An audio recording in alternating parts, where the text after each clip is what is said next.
Hello and welcome back to more Films Under Constant Critique, where we take a look at films, some good, some bad, and some downright awful.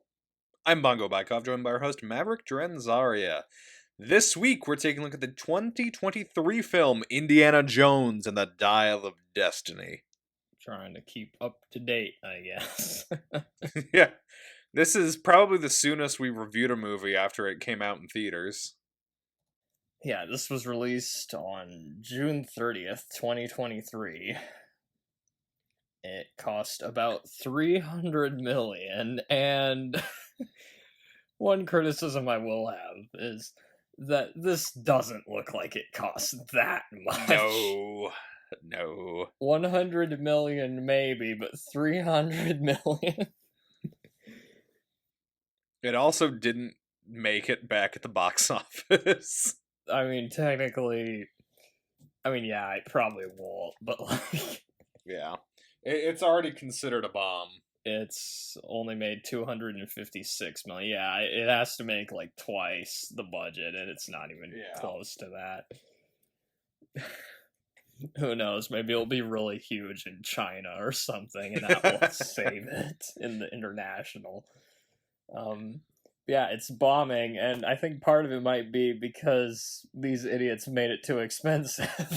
Do you think that might be why? Maybe that's why all these... Possible. Maybe that's why the Flash bombed, and I feel like there were some other big movies that were bombing, and then people were like saying, "Oh, our movie theater's dying." I'm like, okay, it's a little premature to say that. This is also the last Indiana Jones movie. Yes, one can hope, at least. Although, I'd be okay doing a spin-off where we get Ke Huy Quan back as Short Round. Yeah, that'd be pretty fun. Why wasn't he in this movie? I mean, that was... But anyway. It was directed by James Mangold, which means is the first film in the series not directed by Spielberg. Yep. Although he and George Lucas are executive producers on this. And Mangold's filmography includes Copland, Logan... Oh, yeah, that's right. Which, when I was reading about the production of this and hearing that he was trying to make it sort of like Logan, that made me a little worried that this was going too dark of a direction. Thankfully, it didn't. Not that Logan's a good movie, but that tone does not fit Indiana Jones. No. An R-rated Indiana Jones movie. That might be something, though. Ford v. Ferrari. And Walk the Line. Just to name a few of his movies. Okay. The cast, which I realized how many of these are returning cast members. We got Harrison Ford, of course. Yep. As Indiana Jones.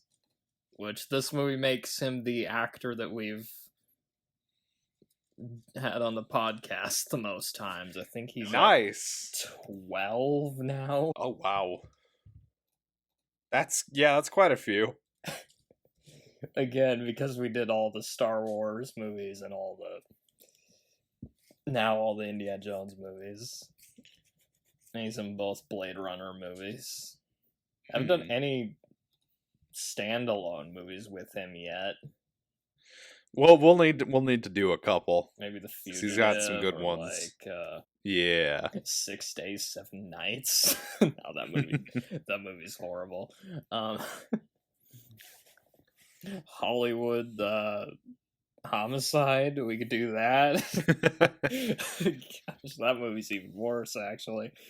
And actually, we are recording this the day before his birthday. Oh, wow. We were so close to recording this on Harrison Ford's birthday. We were off by a day. We also have Phoebe Waller-Bridge, which she was in Solo, another movie we did on the podcast. Yep. Moving on.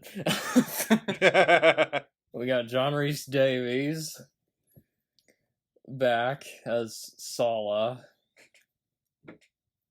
He's in all of the odd-numbered Indiana Jones movies. And in all the Indiana Jones movies that feature Nazis. And I was surprised at how little screen time he has in this. Yeah, it's really only a cameo role.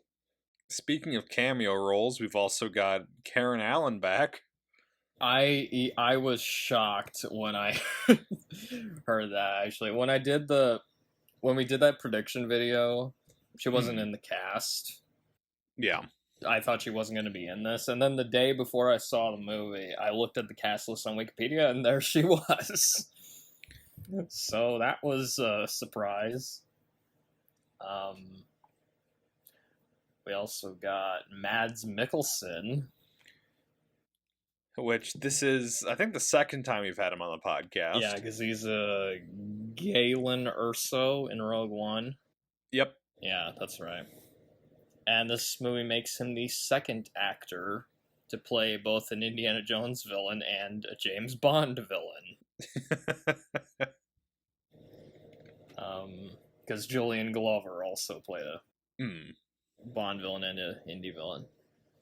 Antonio Banderas, who also surprisingly isn't in the movie that much. Nope. I forgot that he was in the cast.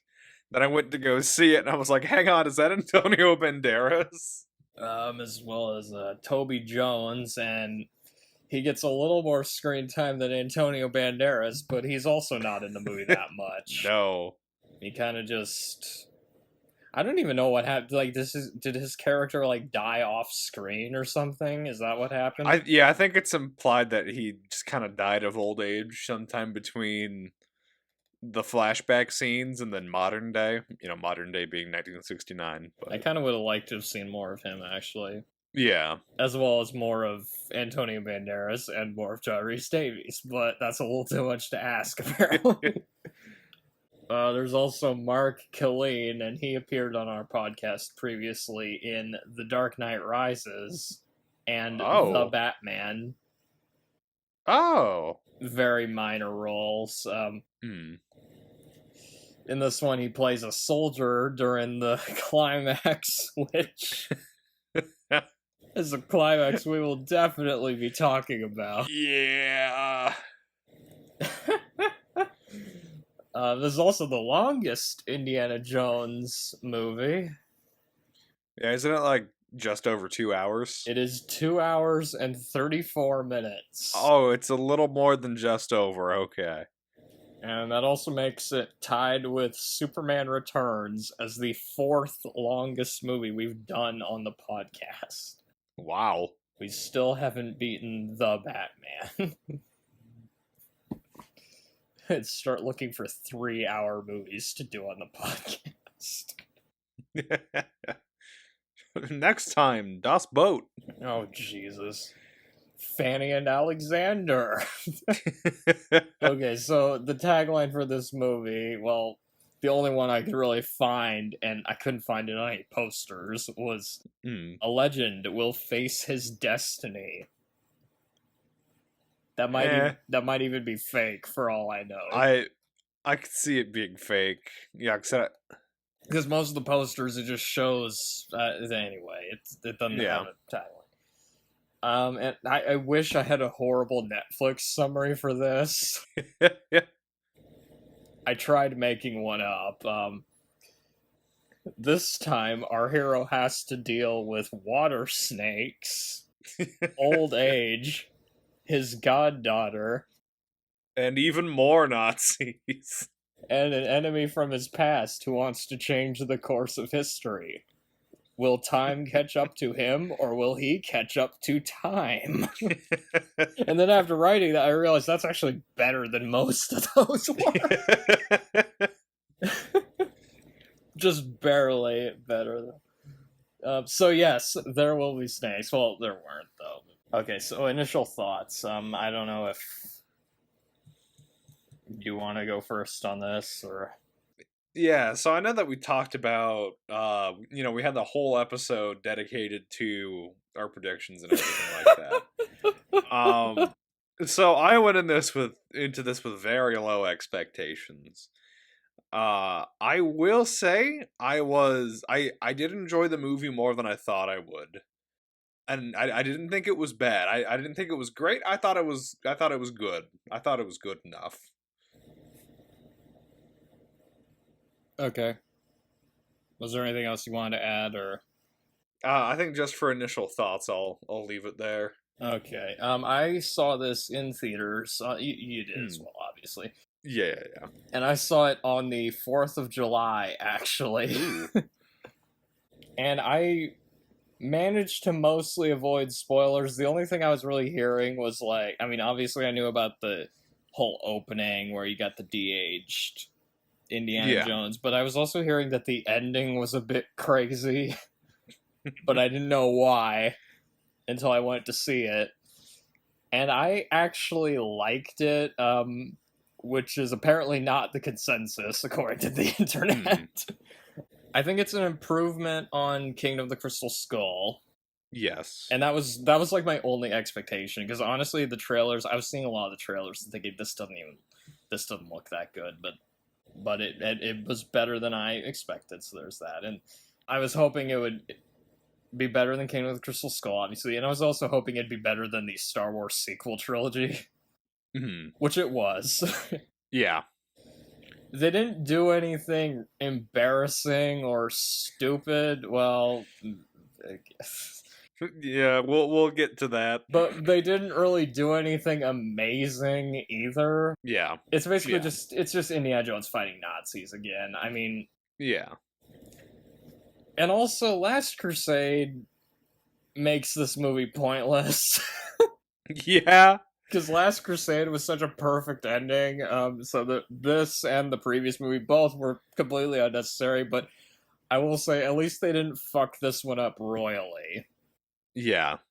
One thing I liked in this one that Indiana Jones felt more vulnerable again. Yeah. Because in Crystal Skull, they kind of made him too much of a near invincible action man, and he barely gets hurt in it. Whereas here, there's the stuff with him dealing with the fact he's old, but also he struggles during like fight scenes and stuff. He gets injured. He gets shot a few times over the course of the movie as well. That never happens in Crystal Skull. Then back to our predictions video. It's hilarious how wrong most of our predictions were, and one of the only things that ended up being right was one of the things I was worried about, which was the time travel one. Although, to be fair, this is not what I thought they were going to use the time travel for. Yeah. Because my worry with the time travel thing was, one, that it would be lazy. But mainly that they would, like, go back in time and undo something from the previous movies. Yeah. That was my worry with it, but thankfully they didn't. And if they didn't do that, I also thought maybe they'd do something about, like, with Indiana Jones meeting dinosaurs. Or going to the future. That's where I thought it would go, but no. Honestly, I was thinking about it a little bit, and for a while I thought they were just gonna end up hitting all the different Indiana Jones films again, and that they were just gonna lean super hard into it. He goes back in time and sees the heart-ripping scene again. He goes back and sees the part where he's fighting the mechanic, so you get two Indiana Joneses fighting the German mechanic guy. Oh god, that would have been so dumb. It would have been hilarious, but for the wrong reasons. Yeah, overall, I liked the movie. My problem with it, though, is it just feels kind of been there, done that. Yeah. It just doesn't feel like they took enough risks, but I left the theater in a good mood, and my expectations, they were slightly surpassed. Like, from trailers and reviews, I was basically expecting it to be like a 6 out of 10. And it was more of a 7 out of 10. Like, I liked it, but I didn't think it was great.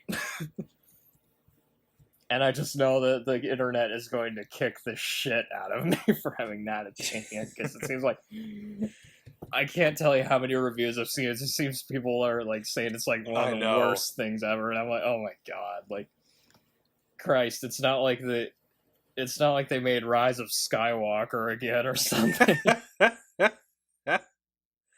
And hey, at least you didn't have to borrow this one from Jeff. Yeah, no. I instead had to fork over a bunch of money to Marcus Theaters. Marcus Brody Theaters. Yes, Marcus Brody Theaters. Okay, so we can start with the pros on this. Mhm. So I think Music is pretty good. Yeah, John Williams is back. And he did a good job, I think. It's kind of hard to screw up the music in an Indiana Jones movie, but Oh, actually, real quick, one other thing that we got right in the predictions. the device, yeah. Yep, which was the Antikythera mechanism. I was like, I was like sitting there in the theater and I was like, wait a minute, I think Nick might have mentioned that during the predictions video. And then I went back and watched the predictions video. I'm like, holy shit, he guessed the device. Although, to be fair, we only briefly mentioned it. Yeah. And I didn't seriously consider that was what they were going to do. I thought it was going to be a sundial. I thought it was going to be more of like a Roman or device or something, which that's another surprising thing. They didn't really give it any like religious. No, like right from the get-go, they all believed that it could help you travel through time. And I didn't. That was another thing. I wasn't sure if they were going to go back in time, but apparently, yeah. And that is another thing with this movie. I thought the plot was more interesting than Crystal Skull. Yeah. Like, I was actually curious about where things were going. And also the fact that Archimedes was involved. I was like, oh, that's interesting. Is it going to be like his, like, death ray and it, like, uses the powers of the sun to zap people? Well, they do have the death ray out when they travel back in time.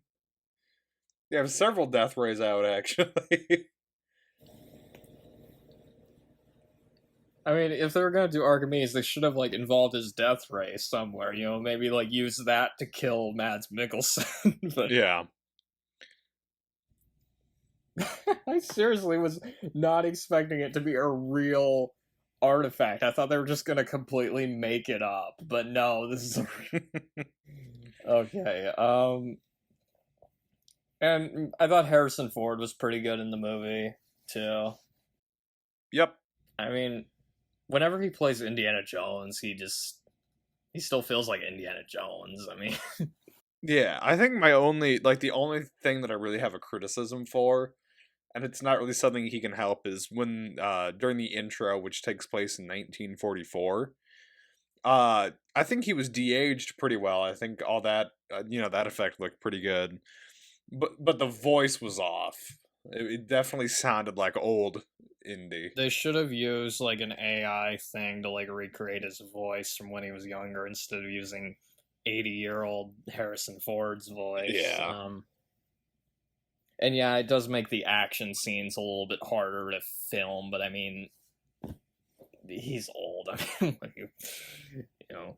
And again, I think the writers, they learned from the mistakes of King of the Crystal Skull. They made him more human in this one. You know, they didn't make him like just... Yeah. Like, his performance was still good in Crystal Skull, but again, it just kind of felt like he was too, like, on top of things, I guess. Yeah, this time in this one you can really tell that he is old.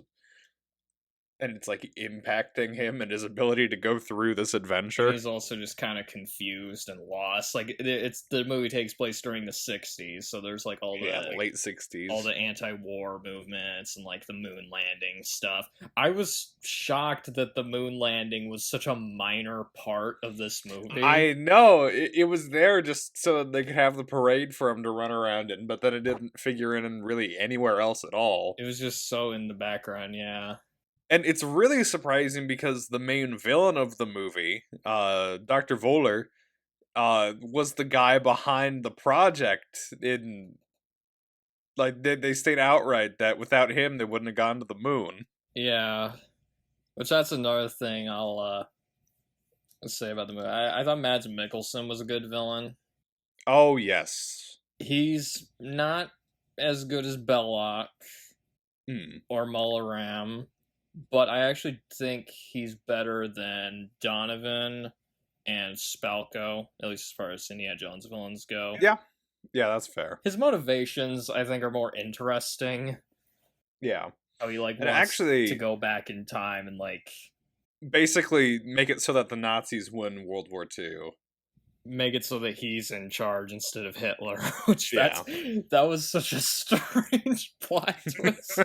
I was like, oh my god, he's a Nazi going back in time to kill Hitler. I did not.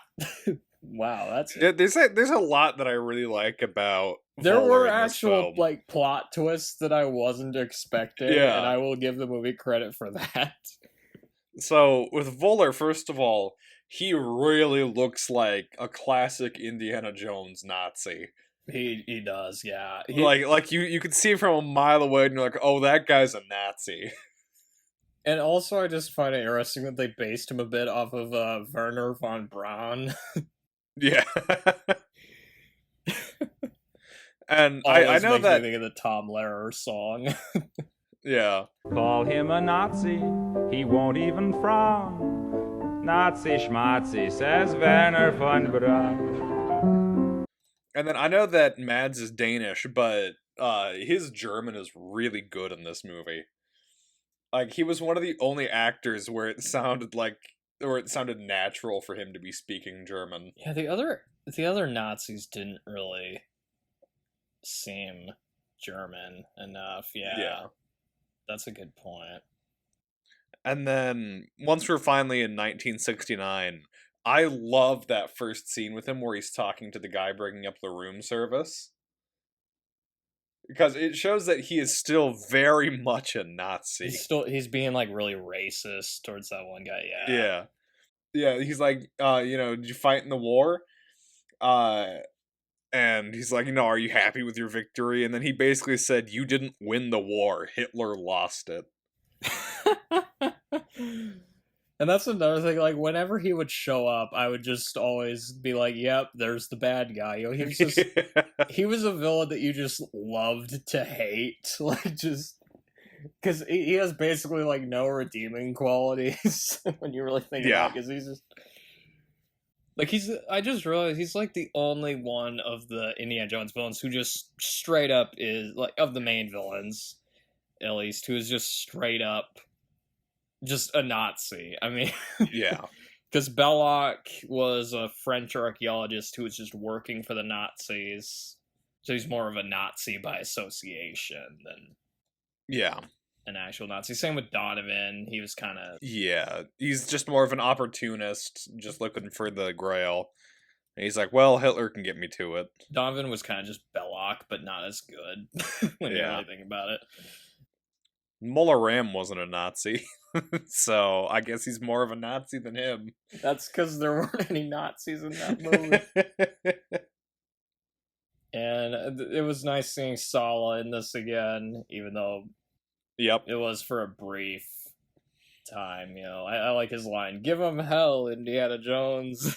It's like, yeah, I like that. And he even sings a Gilbert and Sullivan song again towards the end, like he was in the first movie. And I do like that he is still friends with Indy. That feels good that, Indy's life hasn't just gone to complete crap. Yeah. It got close, but it didn't get all the way down. I also liked the ending with him and Marion. Yeah. When Indy reunites with Marion and they have that nice moment. It's like calling back to that scene in Raiders where he's like, where doesn't it hurt? Yeah. She points at her elbow, says right here, I liked that. And it was just nice seeing them together again, and like yeah. I will say this part of it actually is in my cons, but the ending is basically, it just puts him in the same spot that everybody was in at the end of Crystal Skull. It kind of does. Well, except that Mutt's dead. Yeah, that's something we should mention. Mutt was killed off screen in the Vietnam War. That was like, well, okay, I think I'd heard a rumor that they did that, but I was like, okay, that's interesting. He just went and enlisted in Vietnam and died. Honestly, let's get that spinoff. Let's get the Mutt in Vietnam spinoff. Which, I mean, and some people were saying that was kind of out of character for him, but I don't know. I mean, he was like, I don't know. It was weird that they did that. I feel like that was kind of just sort of a... It was, they had to make an excuse up why Shia LaBeouf wasn't in the film. I feel like that was kind of just them giving a middle finger to Crystal Skull or something. Just going like, oh, Shia LaBeouf is dead, basically. So actually, speaking about stuff that's in previous movies, I did like the callbacks that they had. I did too, yeah. The other ones. There was one where they mentioned some of the stuff from Temple of Doom, like he says. Yeah, he's like, you never had to drink the blood of Kali. And he says he like saw voodoo or something. Yeah, he's been possessed by voodoo. I also liked when they alluded to Last Crusade briefly. Yeah. When like Helena's like saying that Indy would also search for the artifact that drove his father crazy, and yep, yeah, it happened in the third movie. And then there kind of just did sort of make me go, yeah, the third movie was a better ending than this. So here's something interesting, actually. You know how Indy has no interest in the moon landing? Yeah. Well, my friend who I went to go see it with said that it's probably because he knows that aliens are real, because he saw them in the Crystal Skull just take off in their massive spaceship. You mean interdimensional beings, yeah. He says something like going to the moon is like going to Reno and discovering they don't have blackjack or something like that. I am shocked that they didn't have Indiana Jones go to space in this one. I am shocked, but I am happy that they didn't make him go to space. I would have laughed in the theater if they had done that. Like, that would have been really funny, but I know it would have made the movie worse. Also, the pacing was really fast. Like, that was... It was. Like, there were very few dead spots, and I noticed this because I was trying to figure out what point in the movie I should get up and go to the bathroom, and but it seemed like every few minutes there was like another chasing or something. I'm like, god damn it, what I was gonna mention, like, I've been watching a bunch of film serials recently. Yeah. So like the old Flash Gordon serials, Buck Rogers, Undersea Kingdom, the Captain America one I mentioned earlier from like the 40s, where they try killing Captain America by running him over with a tractor. Yes, this actually exists. And that was another thing. I felt like the structure of the movie is right, because it did feel like a film serial. It felt like every 20 minutes there was like some sort of like action scene or like cliffhanger or something. And I will say, it feels like an Indiana Jones film. It definitely does. I'd say it feels like it more than Crystal Skull did, for sure. Yeah, definitely. The ending. Oh boy. I'm gonna be honest. I thought the ending was... I enjoyed the ending just because of how insane it got. I will say, the time travel wasn't as dumb as they could have made it. And it was kind of funny. It left me a bit speechless because... So, for people who haven't actually seen it yet, what happens is Volder wants to take them back to 1939, fly up, kill Hitler, and take his spot, basically. But he didn't account for continental drift in That his makes me calculations. wonder. Okay, that makes me wonder because you can't just storm into Berlin and kill the Fuhrer. I think they said something like he was going to sabotage a V1 rocket. Isn't that sort of what Rommel wanted to do? Like, didn't Rommel want to like kill Hitler and then take his place or something? Probably, like that? Yeah. Anyway, I don't know exactly how they were gonna do that plan, but yeah. So they got the equation wrong because they didn't account for continental drift, and so instead they ended up in 212 BC. Just in time to meet Archimedes. That's the Siege of Syracuse, I believe. Yep. Yeah, they meet Archimedes there. Yeah, Indiana Jones meets Archimedes. That's something I never thought. It got so... It was something I never wanted. I didn't know I wanted it, but I was actually like, okay, this is interesting. Indiana Jones going back in time and witnessing history. There's also just that huge battle going on. Yeah. The Nazi plane gets shot down by like a massive harpoon. Oh my god, that was hilarious. Like at first you don't see where they're at. They're like building up to like where they landed. So like they're like going through like the fog, I guess, and then they were showing ships, and I was going, "Oh my god, is Indiana Jones gonna meet Vikings or something?" That's what I thought it was at first, but then it was like, "Oh my god, wait, are they in like Rome or Greece?" What? When it happened, I was honestly laughing in the theater because so was I. Like, there's no way this is actually happening. I did not expect them to go that direction. Like, I expected them to do time travel. I did not expect them to do that with it. Yeah. And I will say one thing that I do really like about that as well is, in just about every movie, Indy figures out when something's about to go wrong just as soon as it does. And so right as they're about to enter in, like, the time portal, he's like, oh, wait, hold on. Did you guys remember continental drift is a thing? Uh-oh, we're not going to 1939 Germany anymore. Yeah. And I was, like, going, okay, I mean, it's ridiculous, but I wasn't really questioning the logic of any of this, because I was just, like, going, okay, when I went to this movie, all I really expected was for it to take me on a ride, and it did, so... Yeah. No, it was fun. Like I said, the time travel wasn't as dumb as they could have been. The most ridiculous thing that Indiana Jones has done. I mean, Crystal Skull, anybody? Like, yeah.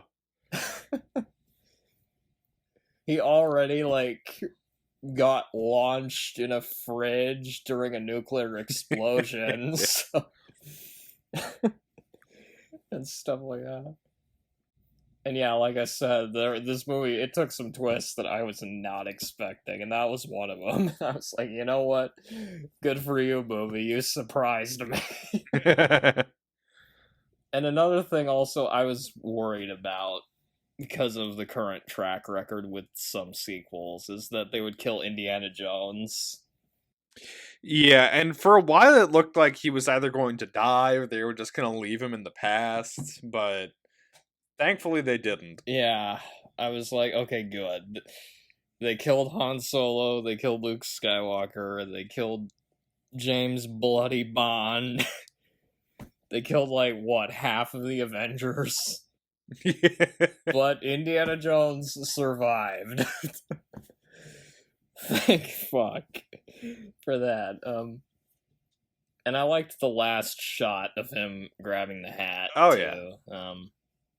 Like, it ended how I wanted it to end, which was just, he retires and he gets back with Marion. That was like, okay, that's a good enough ending for Indiana Jones, at least for me. And also just, it was weird sitting in the theater realizing this is the last one, too. Yeah. Unless they do a reboot in 5 years. With Chris Pratt. Oh, please no. We'll get Peter Quill with a whip. We could do Oscar Isaac, I think. Oscar Isaac as Indiana Jones. Be a better choice than Chris Pratt, I think. Oscar Isaac, we already sort of got that in Rise of Skywalker. No. Anyway. Because that there are parts of that movie that sort of feel like they were trying to do Indiana Jones, where they're just going from one location to find a thing, you know. And speaking of going from one location to another, I was glad they included the map with the lines. Oh yeah, that was like showing where they were going. Like during the first third of it, I was like wondering, wait, where's the map with the red lines? And I was worried that they left it out, but nope, it's in there. And I was like, okay, that's good. That's good. They don't include the mountain fading in shot that they usually do at the beginning, but I think that's just because it wasn't technically Paramount doing this one. I guess that's true, yeah. It still would have been cool to include that, though. Yeah. One thing we haven't talked about a whole lot yet was the opening scene. Yeah, that's actually... I was kind of mixed on that because the CGI took me out of the movie.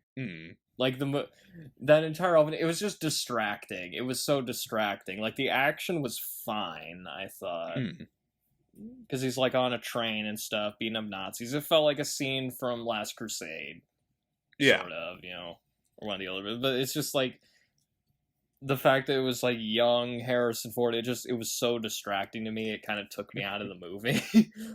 And it goes on for a long time, too. It's like 20... It is a fairly long intro. Like, what is it, like 20 minutes? Yeah, something like that. I will say I did actually enjoy the intro quite a bit. My biggest complaint about it is that it was dark the whole time. And that was another thing I was going to mention. The lighting, it was hard to see some of this. And I was sitting there in the theater. I was like going, I can't tell what's going on during some of this. Like, I understand story-wise why it was there. Yeah. This is the thing I'm probably going to keep mentioning. Harrison Ford is old. I mean, it's hard for him to do action scenes in this. I guess if I'd be getting into negative stuff, I talked more about some of it. But, like, it wasn't a bad opening. It was just kind of... It started the movie off in a weird way for me. So I personally really liked it. I'm trying to remember what all happened. There's the stuff on the train. Because there was first like the stuff when There's the part where they try the part where they try to hang him. That was interesting. Yeah. I was like trying to get out of that building that's collapsing. I liked that part. On the train, I actually really like kind of towards the end when they're on top of the train, having to fight with the one Nazi who just sort of walks out of the Toby Jones is trying to use the gun. Yeah, that was funny. That was funny. But I like the part when the Nazi appears because he walks out of like the smoke that's being created by the train. Just kind of a fun shot. And then Mads Mikkelsen, he gets knocked off the train and like falls off, which. It's like you'd expect him to like come back and have this like huge scar on his face, but no. Yeah, I will say I do wish he would have had a few scars just so that he looked like a super evil Nazi. But I wish that they'd gone because they wanted to do this with Tote in Raiders of the Lost Ark. They should just give him like a robot arm or something. Another thing, I was worried the movie was going to be really, like, cynical and depressing, but I thought it was fine as far as the tone went. Yeah. It wasn't taking itself too seriously. I mean, yeah, there's the stuff with Indiana Jones. He's getting kind of old and jaded, but I don't know. I didn't think it felt too out of place. Yeah. And the movie had humor and, like, action in it and stuff. It was fairly lighthearted, I thought. Yeah. Like, certainly...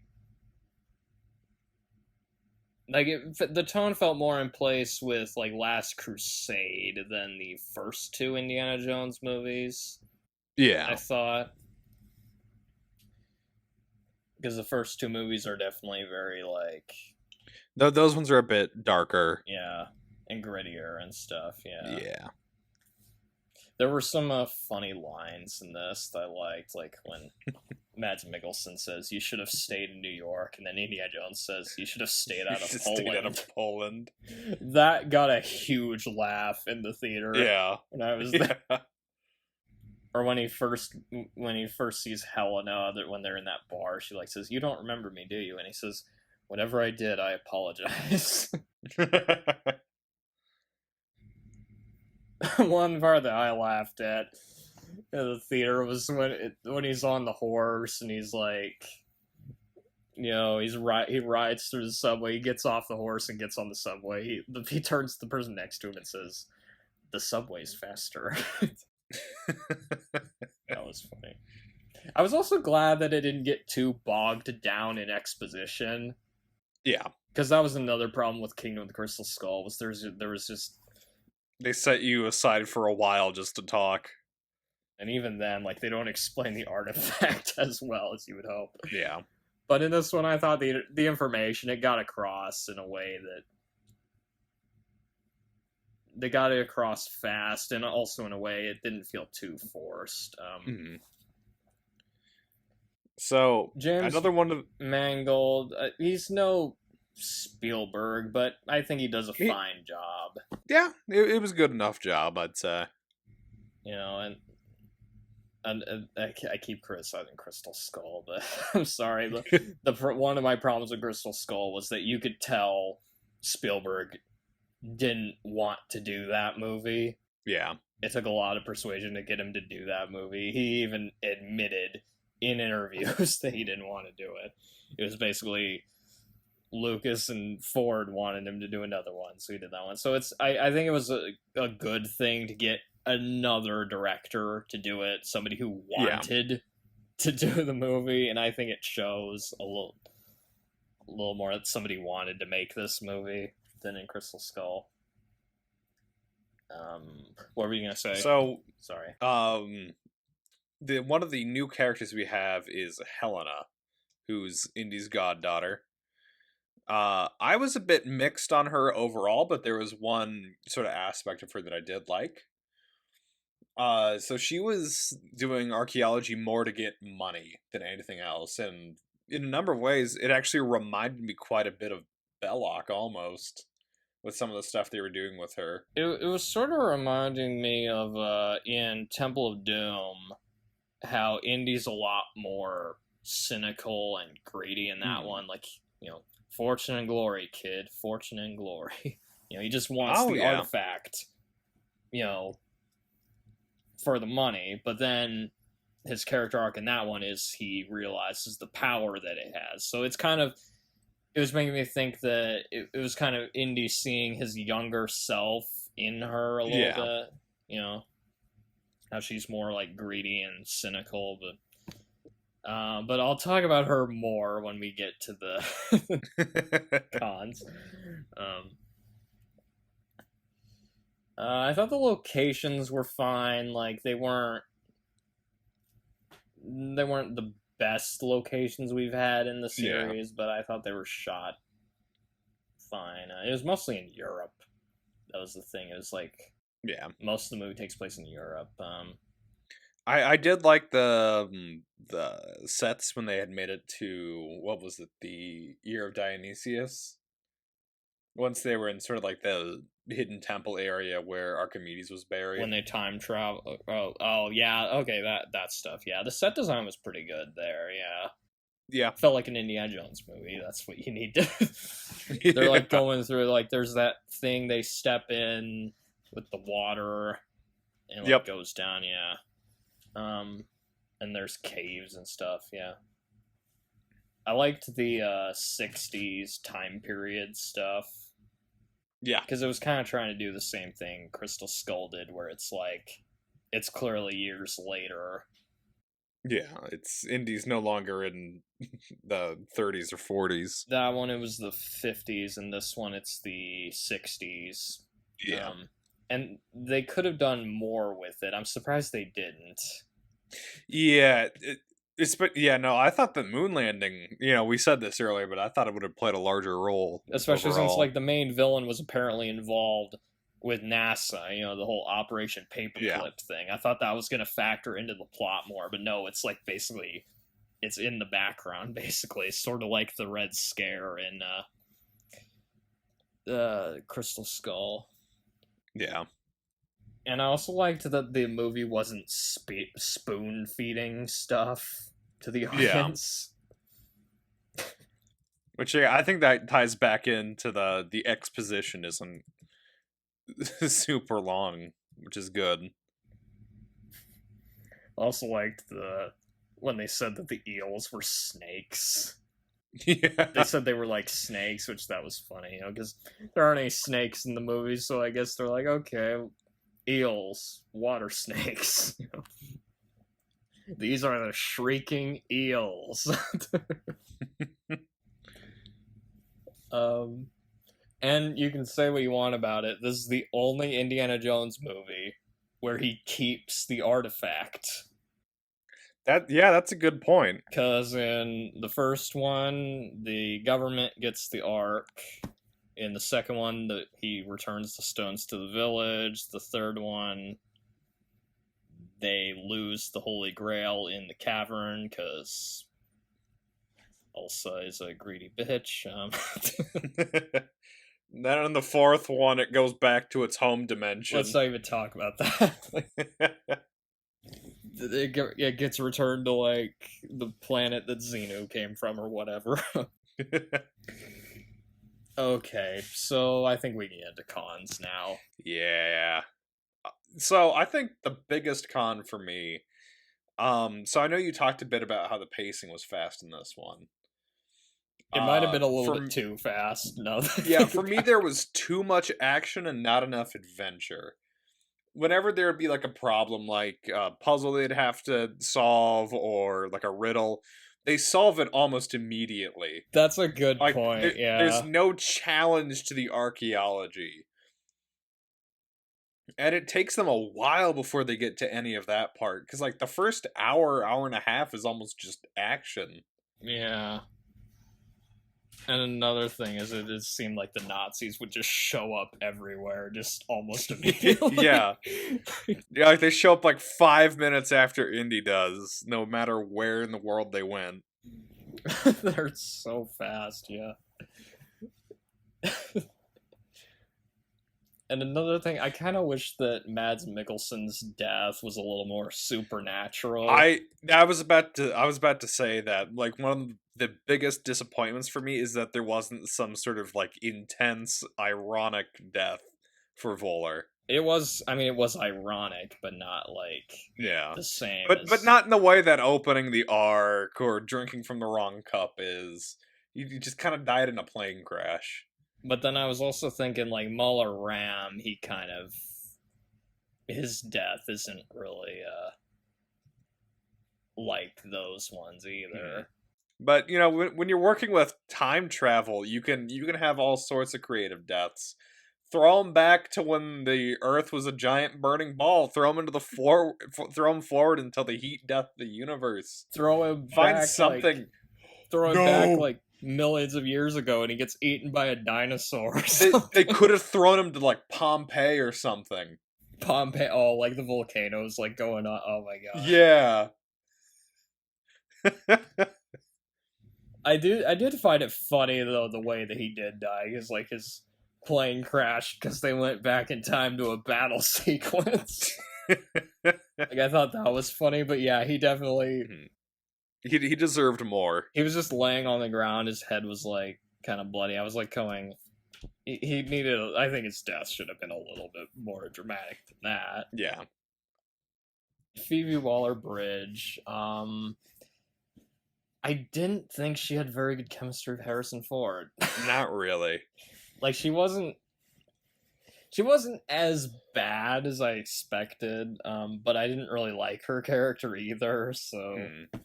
And for the most part, the writing was okay, but there was just a couple weird lines that felt a little out of place. Mostly coming from her. And then I stole it. It's called capitalism. Yeah, that one, and then when she said, like, do the maths at one point, that fell out of place. That's a little bit too contemporary. Yeah. She stole that from George Bush, for Pete's sake. I've heard rumors on the internets. Although I will say, like, if you're gonna team Indiana Jones up with a relative, it makes more sense to have them be an archaeologist as well. Yeah. Than for them to be a greaser that likes motorcycles. Yeah, and like I mentioned, I do like the contrast between where she is in her archaeological career versus where Indy is. Kind of gives him a chance to be an actual mentor to somebody. I think it could have been interesting, but it just wasn't written that well. Speaking of other main characters, Teddy. But this before we get to him, I thought it was funny how her character was constantly mentioning capitalism in a movie produced by fucking Disney. For $300 million. Yeah, a Disney movie including stuff like that. That's fucking rich. So, Teddy is basically just a worse version of Short Round. He's barely even there. Like, half the time, I forgot he was even there. Because he doesn't have very many lines.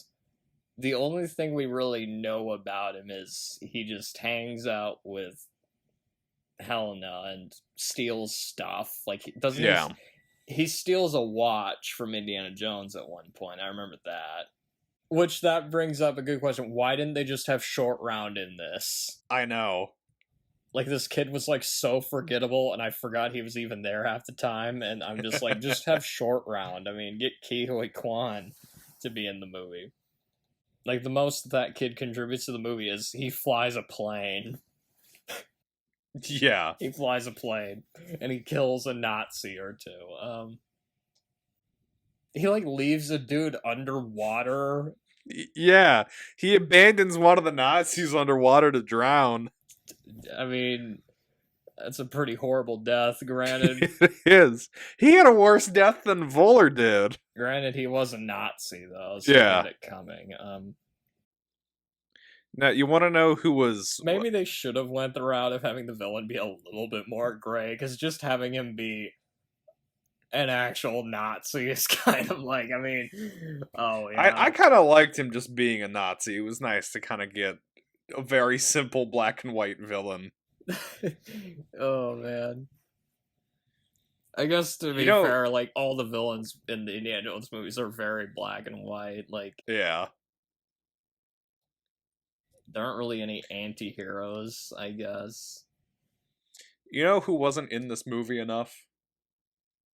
Antonio Banderas. Yeah, he's in like 2 scenes and then dies.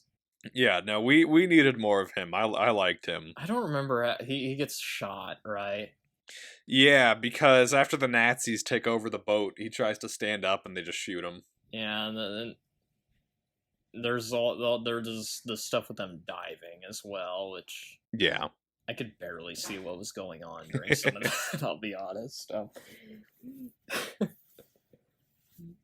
Although I guess, hey, it's the first Indiana Jones movie to have action sequence underwater. Yeah. Indiana Jones always wanted to be like James Bond. Well, there's their attempt at Thunderball, I guess. And there's like eels and stuff. Yeah. Which that was another thing I was gonna mention. The CGI, they overdid the CGI. Yeah. This. Like, it seemed like there was just too much of it. Especially during the, like I mentioned, during the opening. Like, it kept taking me out of the movie, because I was like going, just because it wasn't just his, like, the deep fake they did on his face, that wasn't just that, but like, just a lot of it was CGI, and it was just really distracting, you know. You go from like the first 3 Indiana Jones movies, just which were all practical and stuff, models and like pyrotechnics, and then you go to this, and it's just felt really out of place. The action scenes, for having a ton of action scenes, most of them weren't great. No. Really, the only one that I really, and I just saw this movie like a couple days ago. The only one that still sticks out in my mind is the one when they're in Morocco, when they're in like that buggy vehicle and they're trying to escape from the people trying to kill Helena while also chasing down the Nazis. I was gonna say the one where he's on the horse. Oh yeah, that one. Yeah, I liked that one where he's like riding on the horse through the parade. Yeah, that was probably the best action scene in the movie. And I think part of it is just Harrison Ford is old. I mean, yeah, there's not much you can do about that, you know. So like, but still, I think the action sequences could have been a little bit more inventive, because you remember the action scenes in the older ones. Oh yeah, you know, and how like crazy and elaborate they could get, and here it's just kind of, especially compared to like a lot of modern day, you compare this to a lot of other modern day action movies, and it doesn't really stick out that much. Yeah, especially compared to like some of the Mission Impossible movies, like Fallout or like Rogue Nation and stuff. And it was kind of, most of them were chase scenes too. It kind of just felt like they were doing the same chase scene over and over again. We mentioned Antonio Banderas was underused. As well as Toby Jones, he was underused, and John Rhys Davies, he was underused. Yes. So that movie actually raised something that was very interesting that was just kind of dropped.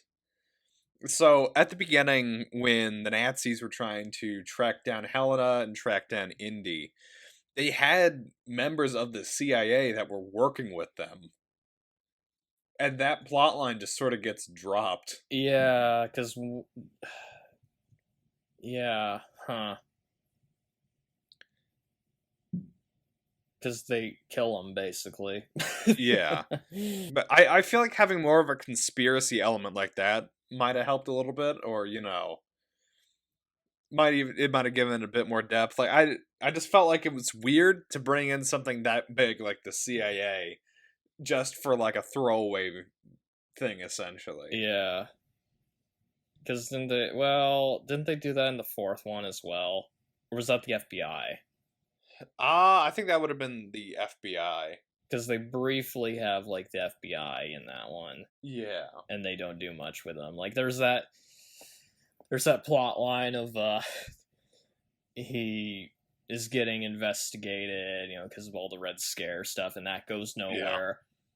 Yeah. And another thing, in this movie, Indiana Jones gets falsely accused of murder. Yeah. That also goes nowhere. It's just dropped. Yeah, they just needed a reason for him to leave the country. Yeah. I guess they just dismissed the murder charges once they're like, oh no, it was Nazis. Yeah. And it also kind of made me, it would have been funny if they went the route of, oh, it's like The Fugitive again. Get Tommy Lee Jones back to play a Bond villain. Oh jeez, you mean an Indiana Jones villain? Yeah. I guess Indiana Jones, James Bond, they have quite a bit of overlap. And another thing I didn't notice this until after the movie's over and I was like at home. I was like, Indiana Jones barely uses his whip in this one. Yeah, not really. Like, I don't think he ever swings on it. He does during like the one scene during the oh no, you mean swing? Yeah, no. I don't think he does. Whips it out. He like says, "Get back," and then all the people like pull guns on him, which they showed that in the trailer. But yeah, overall, I think they played this one a little too safe. Yeah. I wish it had been a bit more eccentric, like the first 2 movies were, because it definitely felt like they were trying to be more like the 3rd film and the 4th film as far as the tone and look of the movie went. Because the movie, it wasn't really all that gritty, at least from what I remember. Yeah. The opening, I can talk about the opening a little more. I actually think this might be my least favorite opening of the series. Because it's just a young CGI Harrison Ford on a train. I mean... Yeah, I can see that. It feels like a deleted scene from Last Crusade or an Indiana Jones video game cutscene. Mm-hmm. It's a little bit weird for me. Like, it wasn't terrible, but like the action was fine. It's just, I don't know. I mean, you compare it to the other openings, Raiders of the Lost Ark. That's a great opening. Yeah. Temple of Doom is obviously the best opening. God, Raiders, the thing with the Raiders opening, though, that opening is so iconic. Yeah. And it's been parodied so much, like with him getting the idol, the boulder. I mean, come on. He gets chased by a boulder. Like, just... When people think of Indiana Jones, they usually just think of that opening. Because it's so memorable. But Temple of Doom has a great opening, too, though. I love the opening of that movie, where you got he's getting chased around, and, like, he's in that, like, Chinese this Chinese nightclub. He throws a shish kebab at a dude, like, just... a flaming shish kebab. There's some great stuff in there, yeah. The car chase, Last Crusade, it has a similar problem for me with the opening, The Last Crusade, and now that I think about it, I kind of see why, because both of them are flashbacks, and they go on for, like, the opening to Last Crusade goes on for so long, as well as this one does. Like, I was, like, going, how long is this opening? Like, the opening of this one is, like, 20 minutes long, practically. King of the Crystal Skull, I'll be honest, the opening's one of the better parts of that movie. Yeah. Where he's, like, in the warehouse and stuff, That's, like, one of the few good action scenes in that movie, if I'm being totally honest. Yeah, I think I would agree with you, actually. I think the opening to this one's probably around somewhere like Last Crusade's opening. I think the Last Crusade, part of it's nostalgia. I think the Last Crusade opening is a little bit better. It's a little more memorable for me. It's like the young Indiana Jones. It's basically showing, like, how he became Indiana Jones in, like, a day. It's kind of funny to think about. Because it shows how he gets the scar. It shows how he gets his fear of snakes. It shows... how he gets the whip, how he gets the hat. And the hat, yeah, and how he gets his desire to find... treasure, but anyway, it belongs in a museum. So do you. But it like I said, it has a similar problem to that, where it just feels kind of, it feels a little too long and tacked on to the beginning of the movie. Yeah, like you're just going, okay, is the plot gonna start yet? Especially with Last Crusade. Now that I think about it, because that opening really does just not have much to do with the main plot. I guess that's kind of the point of the Indiana Jones movie. I was looking at, like, how long the openings to those movies are. Like, Raiders, I think the opening is, like, 10 minutes. Same with Temple of Doom. But then starting with Last Crusade, the openings just start... longer and longer. Longer and longer, yeah. I think it's still shorter than the opening to No Time to Die. That opening was long. Yeah. It's like the longest opening to a James Bond movie. I'm trying to remember what No Time to Die is. Oh, that's right. That's when he visits the grave. And then everything blows up. And then there's also the part with Sachin, like, trying to kill... Lucifer Sachin. Is it Leia Seydoux? Is that what her name is? Yeah, trying to kill her. Which, I'll be honest, when I saw that in the theater, that opening creeped me out. I was not expecting it to, like, go... It felt kind of like a scene from a horror movie or something, because he just shows up at their house and starts, like, killing people. And also, like, the lighting in this movie, like, especially during the opening, I was like, I had trouble seeing some of what was going on, so... Another thing, maybe this is just because I hadn't been in the theater for a long time, but I could barely hear some of the lines. And, like, the action was, like, super loud, and, like, just... Like, the dialogue is so quiet, and, like, the action is so loud, like... I feel like that's just a problem with a lot of movies in general today. Just the audio balance is off. There's like a video I saw of like people saying that they use subtitles more on movies now, and I'm like, yeah, I could kind of see why. Because I'm sitting there in the theater, I'm like, I want to watch this movie again just so I know what they're saying during parts. I missed like every other line, it seems. And I was thinking of that scene in Back to the Future when Huey Lewis says to Marty McFly and his band, "I'm afraid you're just too darn loud." Because the action scenes, they were so loud. Like, I was like, it was like shaking the theater a bit. I was like, oh my god, like, maybe this is why I don't go to the movie theaters as much nowadays. Well, that and COVID kind of fucked with things. That was and the fact that if you want a ticket it's like $10. They're so expensive. Yeah, I didn't go to like 2020. Yeah, 2020 was like the first year since like 2002 where I didn't go to the theater at all. And then 2022 I didn't go to the theater that year. I don't think I went to the theater in 2020 either. Although, to be fair, what was playing that year? Not a whole lot. They had Sonic the Hedgehog. And that was about it. And, like, Tenet.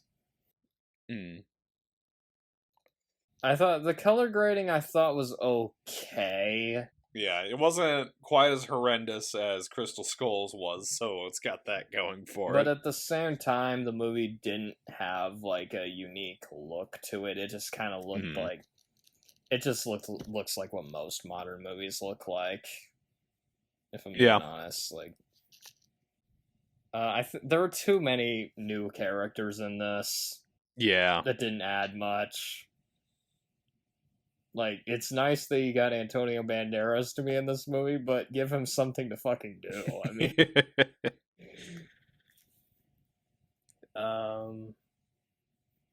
Do you have anything else to add, or... I think I got through, everything that I had written down for it. I ran out of notes, so... Yeah, but...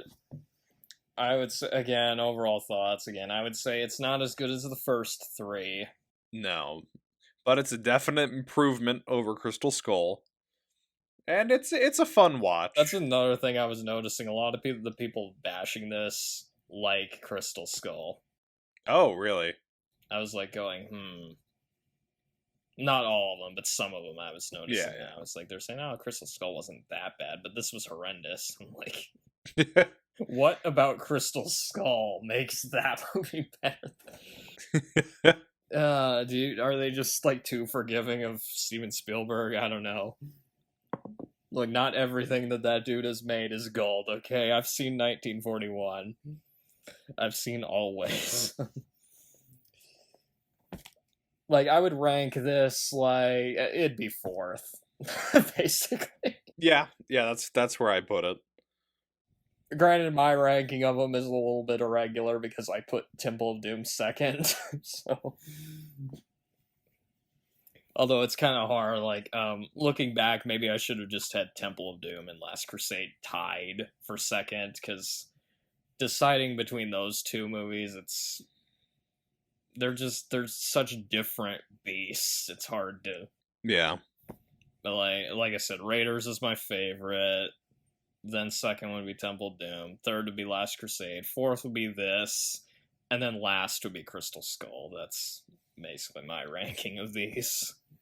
Yeah, this definitely fourth. It's definitely better than Crystal Skull, but not as good as the original trilogy. The original trilogy, yeah. Before the dark times. Before the CGI monkeys. Or would it be before the dark times, before the Soviet Union? But then the other ones, it's like the Nazis, and those were dark times. So I don't know. That analogy doesn't really work.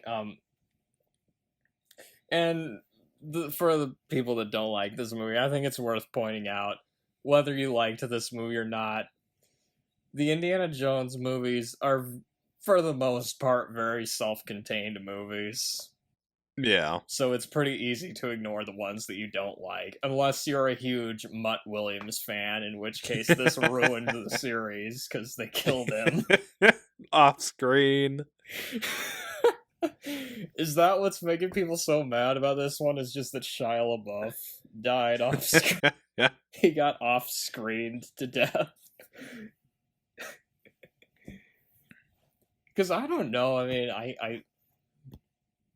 again, I was maybe it's because my expectations were really low. I was expecting it to just be, when we were doing that predictions video, we were basically just going over like just the worst case scenario. Yeah. Yeah. It didn't really do any of those except for the time travel, and they surprised me with that. I was like, oh, this is not what I thought they were going to use time travel for at all. Yeah. Not even close. I guess I should have predicted that, because you see that watch in Archimedes' tomb. Yeah. But like an idiot, I was like thinking, oh, maybe Archimedes just built a watch before those were invented. Because he's that good of an inventor. Yeah, I liked it. It's not great though, but I mean, if I rewatch the other ones, like, which I will, I'm more likely to put this one on than Crystal Skull. Yeah. I think it's a better ending to the series than Crystal Skull was. Oh, definitely. Somebody's gonna be mad. I just know it. I know somebody's gonna be mad. They're like, these people, they like Dial of Destiny. How dare they?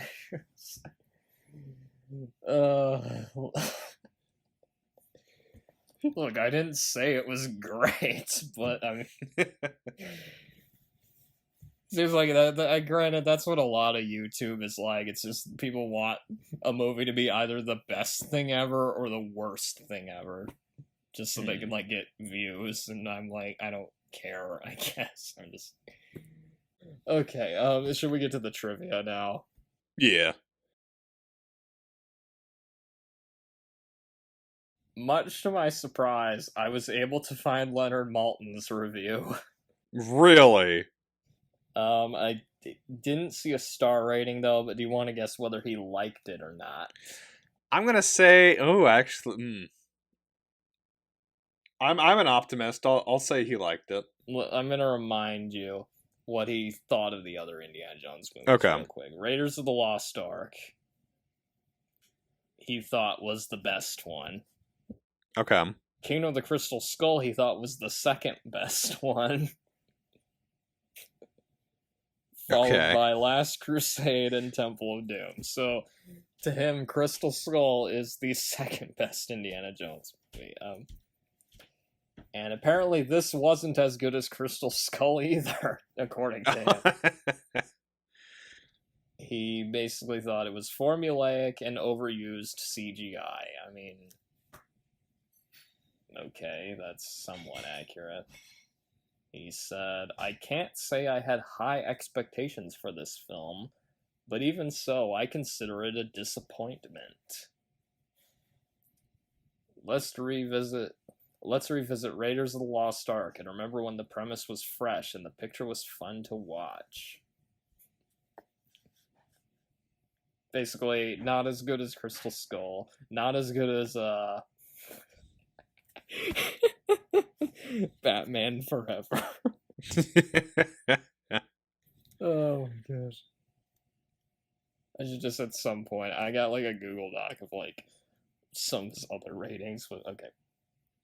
When doing research for a fifth film, while Spielberg and George Lucas were still involved, Lucas stressed the importance of having a MacGuffin that is supernatural, but still grounded in reality with an archaeological or historical background, saying, "You can't just make something up like a time machine." What a twist! Recalling advice that Spielberg offered, Mangold said, "It's a movie that's a trailer from beginning to end. Always be moving." That explains the pacing on this one. Yeah. Plot be damned. Action scenes. Phoebe Waller-Bridge used Barbara Stanwyck's performance in The Lady Eve as inspiration, which does not show, if you ask me. I don't think I've seen that one, so It's a screwball comedy from the 40s. I wouldn't have expected it to. Spielberg's version of the film would have featured Marion in more scenes with Jones. Doing what? I don't know. Jim Broadbent wanted to return to the series after his role in the fourth film. But I guess they're like going, Marcus Brody 2.0 isn't in this one. Like, what would he really have done plot-wise in this? Probably not really anything. He doesn't do much of anything in that movie either. I also found it strange that they kept saying Indiana Jones was going to feel out of place in a more gray world rather than the black and white one he was used to, but that wasn't explored much. Not really, no. Because the villains, they're just Nazis again. I mean, I guess you get some stuff of him, like, feeling out of place in the 60s, but that's really about it. I mean, yeah. He's getting old. Okay, well, he already was in the fourth one, so. Rumors of Chris Pratt and even Bradley Cooper possibly assuming the titular role of Indiana Jones were laid to rest as of October 27th, 2015, with confirmation from the studios attached that Harrison Ford would be reprising the role of Indy. Good decision. There's an interesting alternative. Bradley Cooper as Indiana Jones. Yeah, no, I'm glad that we didn't just go full reboot. And it's just hard to imagine Bradley Cooper as a companion to Indiana Jones, I could see, but not as Indiana Jones. Yeah. It'd probably be you're getting either The Hangover or Rocket Raccoon. And Chris Pratt, the same thing. I just don't. Chris Pratt isn't. He doesn't really seem much like Indiana Jones. It'd basically just be like Andy Dwyer, but you gave him a hat and a whip. I was gonna say he'd be like Mario. Or Mario, yeah, that's right. Are we gonna do that on the podcast at some point? Yeah, we probably are. We've done all the other Mario movies. Or whatever his character's name in Jurassic World was. Owen, I think. I guess if somebody saw that and they're like, oh, he's kind of like Indiana Jones. I mean, kind of, but I don't know. Yeah. Ford subsequently stated in 2019 that he didn't want his character to be recast, saying, "When I'm gone, he's gone. It's easy." He later confirmed in 2022 that the fifth film would be his last time playing the character, so I guess the only thing they can do now is a short reboot, short round spin-off, or I heard they were thinking of doing a show with Helena, but that's probably there's no way that's happening now. No, if this thing's not even gonna break even, then they're not gonna do a spin-off. Especially since that seems to be the thing people hate about this movie is her character. In an interview on The Late Show with Stephen Colbert, Harrison Ford explained how the filmmakers digitally de-aged him for the flashback sequences. They have this artificial intelligence program that can go through every foot of film that Lucasfilm owns. Because I did a bunch of movies for them. How many movies has he done for them? That'd be like, oh my god. Oh my god. American Graffiti. Yeah, no, they had a lot of footage to work with. Yeah, because he's in American Graffiti. He's in he's in so many Star Wars films. He's in all the Indiana Jones movies. Yeah, that's a lot of movies. Including film that wasn't printed. So they can mine it from where the light is coming from the expression. I don't know how they do it, but that's my actual face. Then I put little dots on my face and I say the words and they make it. It's fantastic. At 80, he is the oldest actor to be de-aged in a movie, surpassing Al Pacino, who was 79 when he was de-aged in The Irishman. Huh. It looks better than the de-aging in that movie, so there's that. Yeah. Looks better than the de-aging in Rogue One as well. Oh, definitely, yeah. Oh my god. Especially on Leia. That just... Yeah. Tarkin actually looked okay in a few shots, but then other shots not so much. But yeah, that one shot of like Leia just, oh my god, it didn't look good. Spielberg saw and gave this movie his blessing at CinemaCon by saying, I just had that experience 2 nights ago. Disney CEO Bob Iger had a screening for a lot of the Disney executives, and I came to the screening along with the director, James Mangold. Everybody loved the movie. It's really, really a good Indiana Jones film. I'm proud of what Jim has done with it. He added, when the lights came up, I just turned to the group and said, damn, I thought I was the only one who knew how to make one of these. This is, of course, the only movie in the franchise not directed by Spielberg, but he's an executive producer. That's high praise. In 2008, Harrison Ford said he was open to a 5th Indiana Jones film, but hoped it wouldn't take another 20 years. He got his wish, as this film took 15 years to get made. They just barely made the deadline. Be funny if they'd waited 19 years. Drag it out into the last possible second. Sort of like when they renewed that contract on Remington Steel, so then Pierce Brosnan couldn't be Bond. The Disney CEO Bob Iger stated in 2016 that the film would not be the last in the series. Liar. Disney confirmed in 2023 that it would indeed be the last film, following the cancellation of a planned spin-off prequel series the previous month.